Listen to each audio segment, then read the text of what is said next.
I was standing on the quarterdeck of the USS Missouri on September 2nd, 1945, when the war ended. Not near the table where General MacArthur and the Japanese foreign minister signed the surrender documents. I was way back in the crowd of sailors, craning my neck to see over hundreds of white caps and dress blues. But I was there. I stood on that teak deck, feeling it solid beneath my feet, and watched history happen. I was 20 years old, and I'd been aboard the Mighty Mo for 9 months, from the time she arrived in the Pacific until that morning in Tokyo Bay, when Japan surrendered and World War II finally mercifully ended. People ask me all the time what it was like serving on the Missouri. They want to know about the battles, the kamikazes, the famous moments. I tell them the truth. It was the greatest experience of my life, and I wouldn't trade it for anything, though there were plenty of times I thought I'd never make it home. My name is Robert Henley, and I joined the Navy in 1943 when I was 18 years old. I grew up in Baltimore, about 10 miles from where the Missouri was being built at the Brooklyn Navy Yard. My father worked in the shipyard, not on battleships, just maintenance and repairs on smaller vessels, and he'd come home with stories about this massive new ship they were building, the last of the Iowa-class battleships, bigger and faster than anything America had ever put to sea. I wanted to be part of something like that, something important, something that mattered. After boot camp and training, I was assigned to the Missouri as a seaman second class in the deck division. I reported aboard in December 1944, just after she'd completed her shakedown cruise and was preparing to head for the Pacific. The ship was enormous, 887 feet long, 9 16-inch guns in 3 turrets, 10 5-inch guns, and more anti-aircraft weapons than I could count. Walking up the gangway for the first time, seeing those massive gun barrels pointing skyward, I felt small and proud at the same time. This was my ship. This was where I'd fight the war. We departed San Francisco on December 14th, 1944, bound for the Pacific Theater.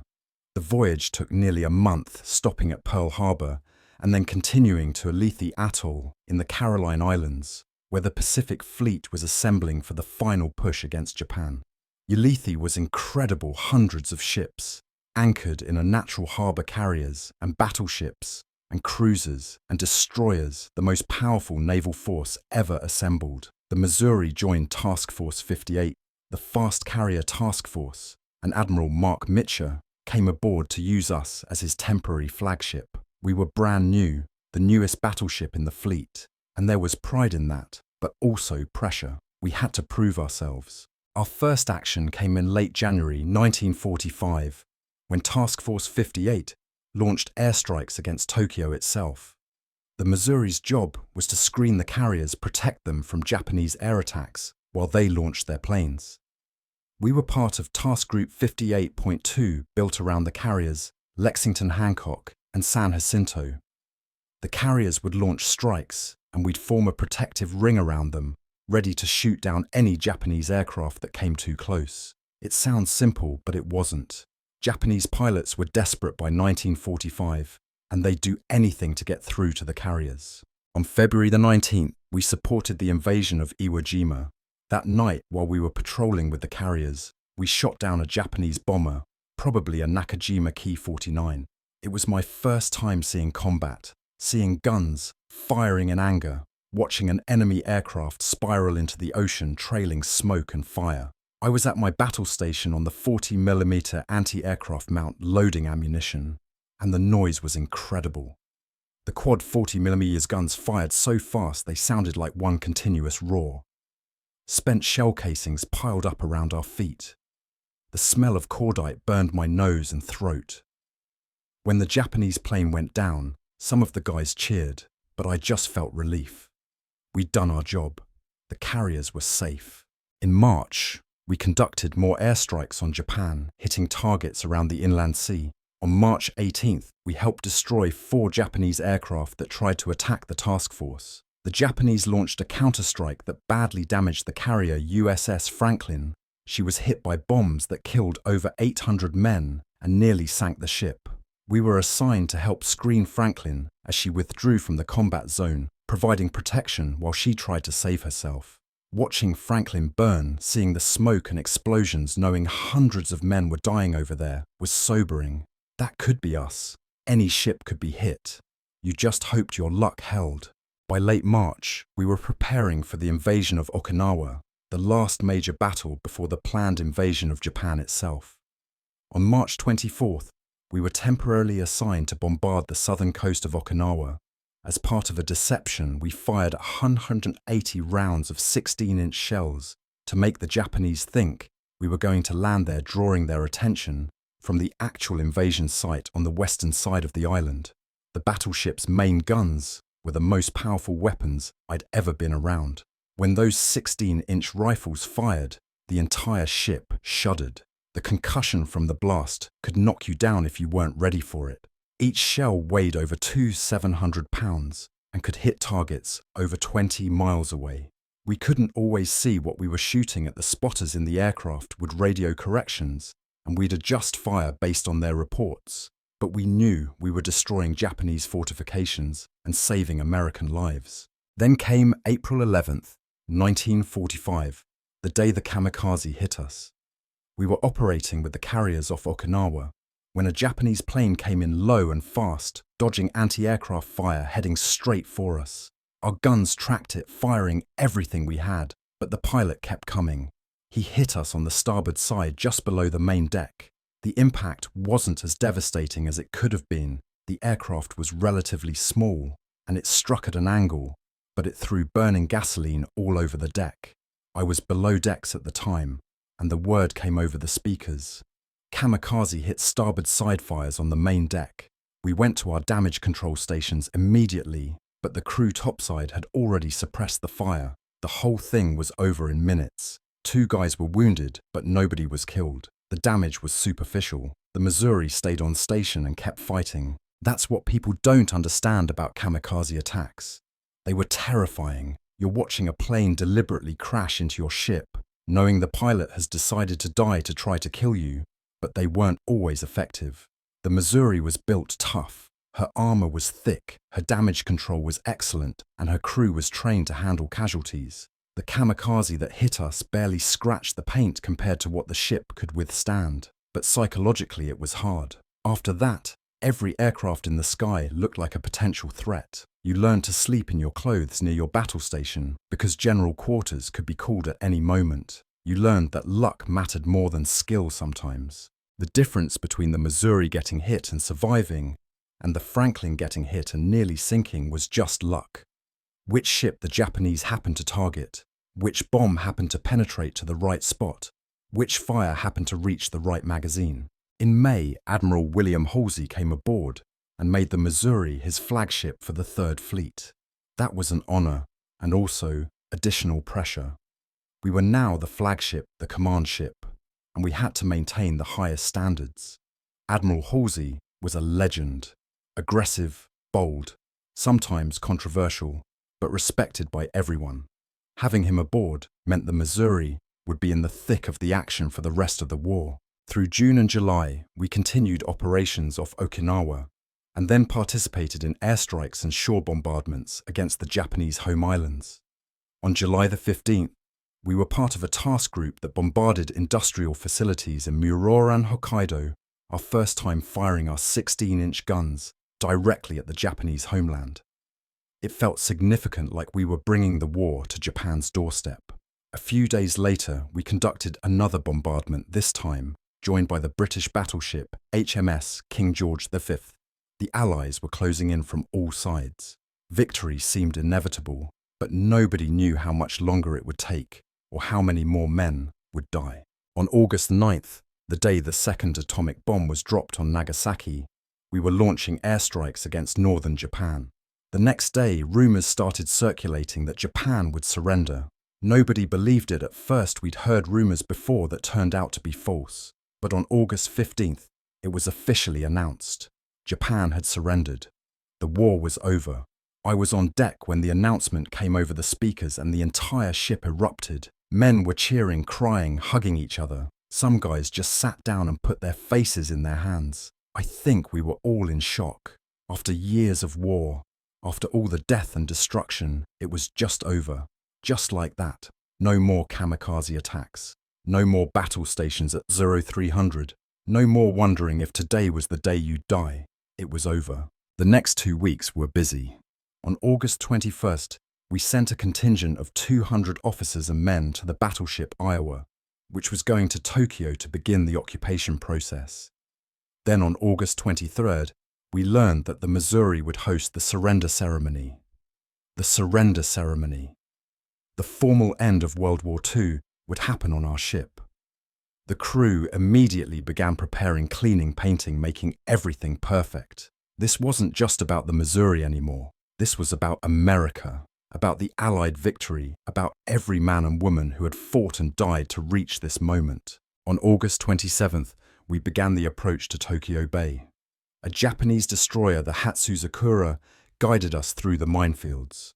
That night, a courier brought aboard a special flag, the flag that Commodore Matthew Perry had flown when he opened Japan to the West in 1853. That flag would be displayed during the surrender ceremony, connecting this moment to that earlier chapter in American-Japanese history. On August 29th, we entered Tokyo Bay and anchored close to where Perry had anchored his ships 92 years earlier. I stood on deck looking at the Japanese coastline, at the city of Tokyo in the distance, and thought about how much had changed. 4 years ago, Japan had seemed invincible. Now, their cities were destroyed, their military defeated, their empire collapsed. September 2nd, 1945, the day I'll never forget. The weather wasn't great, overcast, a bit of rain, but that didn't matter. Fleet Admiral Chester Nimitz came aboard shortly after 0800. General Douglas MacArthur arrived at 0843. The Japanese delegation, led by Foreign Minister Mamoru Shigemitsu, came aboard at 0856. I was standing on the quarterdeck with hundreds of other sailors and Marines, all of us in dress uniforms, all of us witnessing history. The deck was crowded, officers from every Allied nation, journalists, photographers, newsreel cameramen. The flag that Perry had flown was displayed on a bulkhead. A simple table had been set up with the surrender documents. At 0902, General MacArthur stepped to the microphone and began speaking. "It is my earnest hope indeed, the hope of all mankind, that from this solemn occasion a better world shall emerge out of the blood and carnage of the past. A world founded upon faith and understanding, a world dedicated to the dignity of man and the fulfillment of his most cherished wish for freedom, tolerance, and justice." His voice carried across the deck, and I think every man there understood the weight of the moment. This was bigger than the Missouri, bigger than any of us. This was the end of the worst war in human history. The signing took about 20 minutes. Shigemitsu signed for Japan, limping to the table with his cane. He'd been injured in an assassination attempt years earlier and walked with difficulty. MacArthur signed for the Allied powers. Then representatives from the United States, China, Great Britain, the Soviet Union, Australia, Canada, France, the Netherlands, and New Zealand signed. It was methodical, formal, historic. When it was finished, MacArthur said, "Let us pray that peace be now restored to the world, and that God will preserve it always. These proceedings are now closed." Overhead, hundreds of American aircraft fighters and bombers from the carriers flew past in formation, a demonstration of the power that had won the war. It was magnificent and somber at the same time. After the Japanese delegation departed, life aboard the Missouri started returning to normal, or as normal as it could be in occupied Japan. Admiral Halsey transferred his flag to another ship a few days later.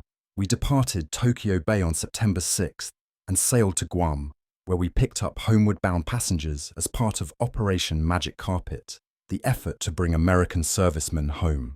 We arrived at Pearl Harbor on September 20th, and Admiral Nimitz's flag flew from our mast for a reception. Then we sailed for home, reaching New York City on October 23, 1945. President Truman, who had been a senator when his daughter Margaret christened the ship back in 1944, came aboard for Navy Day celebrations on October 27th. It was a homecoming and a celebration and a relief all at once. I was discharged in early 1946. I'd served just over 2 years in the Navy, 9 months of that aboard the Missouri. I came home to Baltimore, used the GI Bill to go to college, got a job, got married, raised a family. I lived a normal, peaceful life, the kind of life we'd fought the war to preserve. But I never forgot the Missouri. She was more than just a ship. She was home family history. Every man who served aboard her felt that way. The Missouri went on to serve in the Korean War, where she conducted shore bombardments and screening missions. She was decommissioned in 1955 and sat in mothballs for nearly 30 years.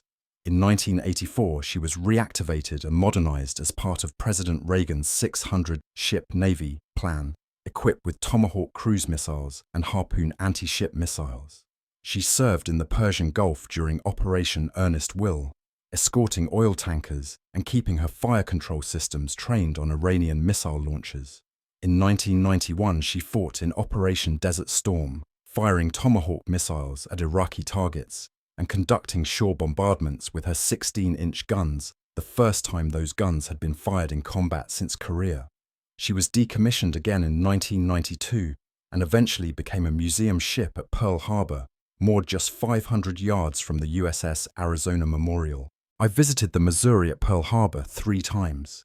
The first time was in 2000, a year after she opened as a museum. Walking up that gangway again, 55 years after I'd last stood on her deck, was overwhelming. She looked different, modernized, modified, missing some of the equipment I remembered, but she was still the mighty Mo. I found my way to the quarterdeck, to the spot where the surrender ceremony took place. There's a bronze plaque marking the exact location where the table stood, where Japan surrendered. I stood there and remembered that morning in September 1945, remembered the rain and the crowd and MacArthur's voice and the feeling that we'd done something that mattered. The second time I visited was in 2005 for the 60th anniversary of the surrender. The Missouri Memorial Association hosted a ceremony, and they invited veterans who had been aboard for the original ceremony. There weren't many of us left. Most of the crew was already gone by then, but those of us who could travel gathered on the quarterdeck again, old men now, and we remembered. The Navy band played. Dignitaries gave speeches. A color guard presented the flags. And when they asked the veterans to stand and be recognized, I stood with my fellow crewmates and felt proud. Proud of my service. Proud of the ship. Proud that I'd been part of something larger than myself. The third time was in 2015 for the 70th anniversary of the end of World War II. I was 90 years old by then, and the trip from Baltimore to Hawaii was difficult, but I had to go. It might be my last chance to see the Missouri, to stand on her deck one more time. There were even fewer veterans at that ceremony, maybe a dozen of us, and I was one of the oldest. Young sailors from the current Navy served as honor guards and helped us navigate the ship. They treated us with respect, called us heroes, thanked us for our service. I didn't feel like a hero. I felt like a man who'd done his job a long time ago, who'd been fortunate enough to serve on a remarkable ship during the most important moment in modern history. People ask me what it was like serving on the Missouri. They want to know about the battles and the famous moments, and I tell them those stories. But what I remember most isn't the kamikaze or the bombardments or even the surrender ceremony. What I remember most is the crew. The men I served with, whose names I've mostly forgotten, but whose faces I can still see when I close my eyes. The kid from Iowa who stood watch with me on cold Pacific nights. The chief who taught me how to tie proper knots and who cursed like poetry. The officers who led us with competence and courage. The cooks who somehow made decent meals from Navy rations. The engineers who kept the ship running no matter what. The gunners who manned their weapons for hours during general quarters, ready to defend the ship at a moment's notice. We were mostly kids, 18, 19, 20 years old, thrown together on a steel island in the middle of the Pacific, trying to do our jobs and stay alive and win a war. We came from every state, every background, every walk of life. Farm boys and city kids, rich and poor, educated and not. But aboard the Missouri, none of that mattered. We were crew. We were shipmates. We took care of each other because our lives depended on it. The Missouri was the last battleship commissioned by the United States Navy. She represented the end of an era, The era of big gun naval warfare, of battleships, slugging it out at sea of naval power, measured in armor and caliber. By the time she was built, aircraft carriers had already proven they were the future of naval warfare. But the Missouri mattered anyway. She mattered at Iwo Jima and Okinawa. She mattered at the surrender ceremony. She mattered in Korea and the Persian Gulf. And she matters now as a museum teaching new generations about World War II and the men who fought it. I'm 95 years old now. Most of the men I served with are gone. The Missouri's crew at the surrender ceremony numbered over 3,000 men, and I'd be surprised if 100 of us are still alive. We're the last witnesses to that moment in Tokyo Bay when the world changed, when World War II ended, when the future we'd been fighting for finally arrived. Soon we'll all be gone, and the only witnesses will be photographs and newsreels, and the ship herself silent at her berth in Pearl Harbor. But the Missouri will remain. She'll remain as a memorial to the war and the men who fought it. She'll remain as a symbol of American naval power and the values we fought to defend. She'll remain as a link between past and present, between the generation that won World War II and the generations that followed. And as long as she remains, the story of that September morning in Tokyo Bay will be told, and the men who stood on her deck that day will be remembered. I was there. I stood on the quarterdeck of the USS Missouri on September 2nd, 1945, and watched Japan surrender. I was 20 years old, and I was part of something that will be remembered as long as America exists. That's not bragging, that's just truth. And I'm grateful. I survived the war, grateful I served on the mighty Mo, grateful I was there when history happened. The surrender deck. That's what they call it now, the spot on the Missouri where the ceremony took place. Visitors come from around the world to stand where MacArthur stood, where the Japanese signed the documents where World War II officially ended. They take photographs and read the plaques and try to imagine what it was like. I don't have to imagine. I was there. And before I die, I wanted to tell this story to add my voice to the record, to say that I served aboard the USS Missouri during World War II, and it was the honor of my life. That's what it was like serving on the Missouri. It was hard work and long hours, and danger and fear and boredom and excitement and pride and brotherhood. It was being part of the greatest naval force ever assembled, sailing aboard one of the most powerful warships ever built, fighting in the final campaign of the deadliest war in history. It was being 20 years old and feeling like you were at the center of the world, like what you were doing mattered in ways that would echo through history. And you know what? We were right. It did matter. We did make history. And the Missouri, the mighty Mo, the surrender ship, the last battleship, stands as proof that we were there, that we served, that we did our part. I was there. I stood on that deck. I served on that ship. And I will never forget.